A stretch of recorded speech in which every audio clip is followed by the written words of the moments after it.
So you wanna go vegan? Let's talk about it. I originally went vegan as recommended by my allergist due to all my health and digestive issues, but as I learned more about veganism, I became way more passionate about saving the animals and our planet. There are some things that I wish I would have known before I went vegan, and I'm gonna share those with you today to help you on your journey, whether you're thinking about going vegan, just starting out, or just looking for more tips. So let's get into it. So the first thing that I wish I knew before I went vegan is that you can eat more than just fruits and vegetables. Years ago, before I even considered going vegan, I just thought that vegans literally just ate fruits and vegetables and like that was it. And I thought vegan food was super boring. Obviously, we eat tons of fruits and vegetables, but we also add lots of grains and legumes and lots of spices to make some very delicious meals. And honestly, once I started learning how to use spices and seasonings, it took my meals to a whole new level. And it turns out that now I eat and cook way more delicious foods than I ever did before I went vegan. I've always loved to cook, but ever since I went vegan, I've learned and grown more as a chef, and I love learning from other vegan food bloggers and like taking their recipes, trying them on my own, and then maybe putting my own twist on them. But I also like learning from different cultures and cuisines from around the world, from like Asian, Mediterranean, Italian, Thai food,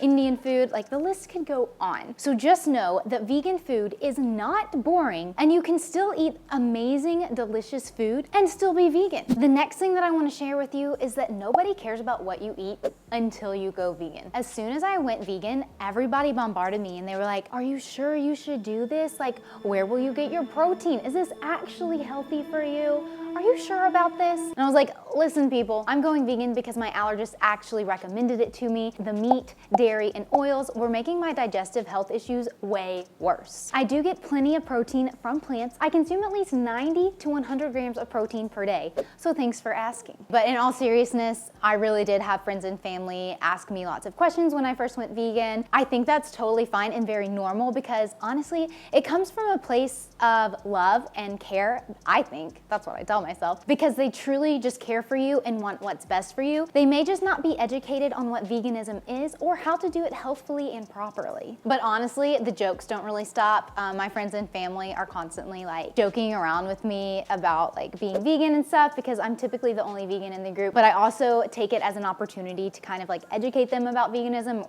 and like my choices behind why I do it. You know, sometimes maybe they'll start changing their ways too and maybe consume even less meat. So the next point is that going vegan is not more expensive, but it can be. So I feel like there's this stigma that going vegan is way more expensive, and that is not always true. Now, this doesn't mean that veganism isn't expensive or that it can't be expensive, because it definitely can be if you want it to, but for the average person, it's not gonna break the bank for you if you know how to budget and shop properly for your groceries. Personally, all the meals that I make are under $2 per serving, and some are even less than $1 per serving. So before getting more into this point, I do want to make a disclaimer, as I understand that there can be some privilege with affording to be vegan. For example, I know food deserts are real, and some people really don't have access to a lot of fruits and vegetables or even like grocery stores that we're used to every day. And others may not really have a choice in what they're fed every day or what they eat every day because it's already provided for them, so they don't really get to make that choice. And others may not have the luxury of time to go buy whole foods and make their meals from scratch. So I realized that yes, going vegan can really be difficult for some. So there's still budget-friendly ways that you can shop for your groceries as a vegan, and the first one is that you can buy in bulk, and that helps a lot, especially when purchasing grains and legumes. I can go into Whole Foods. Yes, I said Whole Foods. I know everybody thinks it's so expensive, and there are a lot of things that are expensive from there. Their bulk section has been great for me personally, because I can go in there and buy 1 pound of organic red lentils for $2.49 per pound. I went a few aisles down, there was a 1 pound already like pre-packaged bag for $6.99. I've also enjoyed exploring local ethnic markets around my town because they have really great prices on produce, spices, and seasonings that I use all the time when cooking. Buying frozen fruits and vegetables is also another great way to save money because they are way cheaper and you still get all the nutritional value of the fruits and vegetables because they are picked during their prime peak ripeness. And on the contrary, we all know about the vegan products that may be a bit more pricey as well, which are the vegan meats, the prepackaged vegan snacks,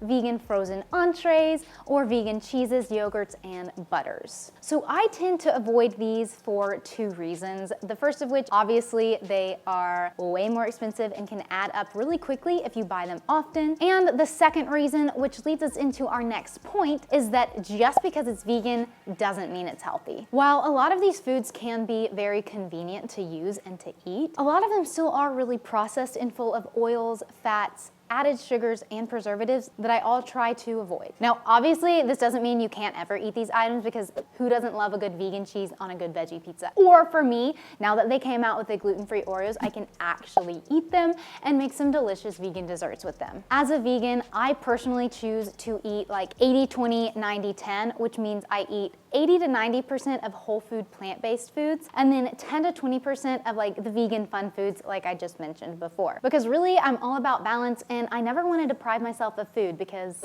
who would? At the end of the day, I personally can't eat a lot of processed and oily foods because I really just don't feel well after I eat too much of them. So I did find that the 90-10, 80-20 balance really works for me and my lifestyle, but we are all different, so just do what works for you and make the decisions based on your body. The next thing that I wish I knew, and I really wish I knew this earlier on, that soy is not bad for you, people. It's not. Like, I mean, unless you're allergic to it, then obviously don't eat it. But I truly used to think that soy was bad for you, and I was like very afraid to eat it. So I heard that this was actually a myth that was supposedly started by the dairy industry, so people would eat and drink more milk and dairy. Who knows if that's actually true, but that's just what I heard. You know, the internet. But I did also find some really good research about how good it is for you and that it can actually prevent cancer. And I'm gonna leave all of those links down in the description box below. But really now, I eat soy like almost daily, and like I love it so much. When I'm referring to soy, I mean minimally processed soy,